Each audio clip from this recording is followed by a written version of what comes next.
மக்களின் ஆவேச வெள்ளம் எழுந்தால் கரை இடியும்.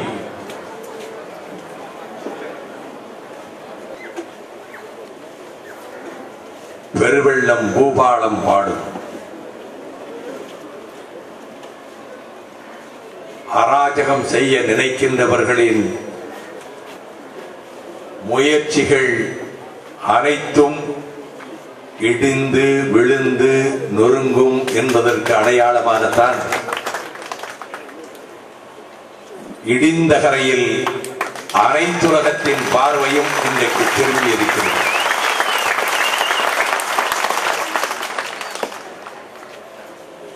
எங்கே ஆழி பேரலை வாரி சுருட்டி எரிந்து 10,000 உயிர்களை பலியிட்டு 3.5 லட்சம் மக்களை வாழ்வுரிமை இழக்க செய்து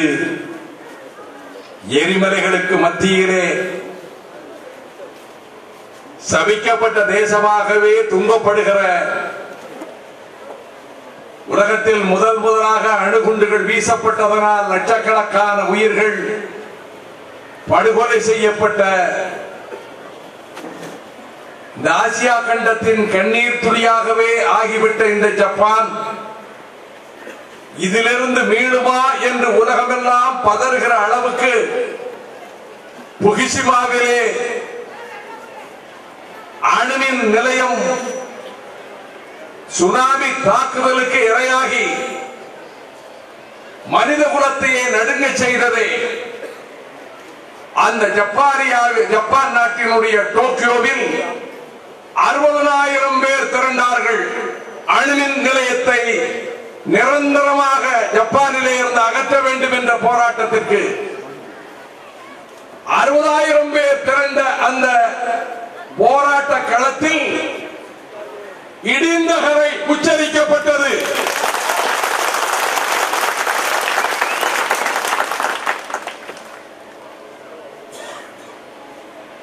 அணுமின் நிலையங்களை இந்த அகிலத்திலே அகற்றுவோம் என்று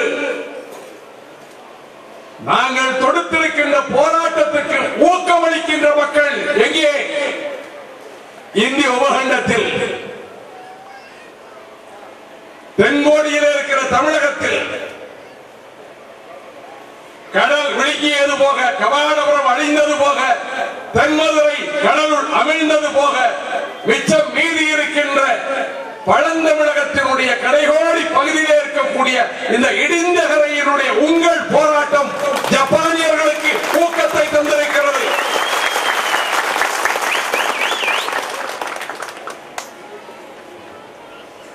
சீறி வருகிற நாகப்பாம்பை கடித்து குதறி கொண்டு தீர்த்ததற்கு பிறகு நாகத்தின் நச்சுப்பற்கள் பாய்ந்ததனாலே மேனியில் பரவிவிட்ட விஷத்தை முறிப்பதற்கு மூலிகைகளிலே புரண்டு எழும் கீரி பிள்ளை என்று பலர் சொல்ல கேட்டிருக்கிறேன்.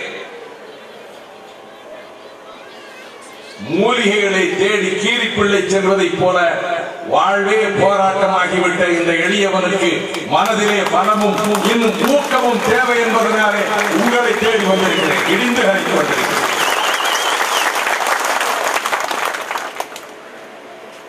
நான் திகைத்து போனேன். 12ஆம் தேதி 11ஆம் தேதி துப்பாக்கி சூட்டிலே குண்டுகள் பாய்ந்த நிலையிலே இருந்து ஒரு தலித் இளைஞனை அப்பல்லோ அரசு மருத்துவமனையிலே சேர்த்து இனி அவன் பிழைத்துக் கொள்வார் என்று டாக்டர்கள் சொன்னதற்கு பிறகு அங்கிருந்து பயணித்து இந்த இடிந்த கரைக்கு வந்து சேர்ந்தேன். அன்றும் திரண்டிருந்த மக்களை கண்டு 10,000கணக்கான தாய்மார்கள் 127 பேர் மடியும் முறை உண்ணாவிரதம், உயிர் நீங்கும் வரை உண்ணாவிரதம், எங்கள் இலக்கிலே வெற்றி பெறுகின்ற வரை உண்ணாவிரதம், கூடங்குளம் என்ற அணுமின் நிலையம் அகற்றப்படுகின்ற வரையிலே எங்கள் தர்ம யுத்தம் என்று இந்த மேடையிலே அவர்கள் உண்ணாநிலை அறப்போரை நடத்தி கொண்டிருந்த போது கன்னியாஸ்திரிகள், மாற்றுத்திறனாளிகள், தாய்மார்கள், அனைத்து தரப்பினர், இந்துக்கள், இஸ்லாமிய, கிறிஸ்தவர் வேறுபாடு இந்த உண்ணாவிரத போராட்டத்தை நடத்தி கொண்டிருந்த போது திரண்டிருந்த மக்கள் வெள்ளத்தை கண்டு மனதுக்குள்ளே எனக்கு ஒரு இனம் தெரியாத ஒரு குதூகலம். தமிழ் இனம் மான உணர்ச்சியை இழந்து விடவில்லை, போராட்ட உணர்ச்சியை இழந்து விடவில்லை. அதன் அடையாளம் தான் இடிந்தவரை மக்கள் என்று எண்ணமிட்டவாறு அன்றைக்கு சென்றேன். நாட்கள் 10 கடந்தன. மரணத்தின் பிடியிலே சில சகோதரிகள்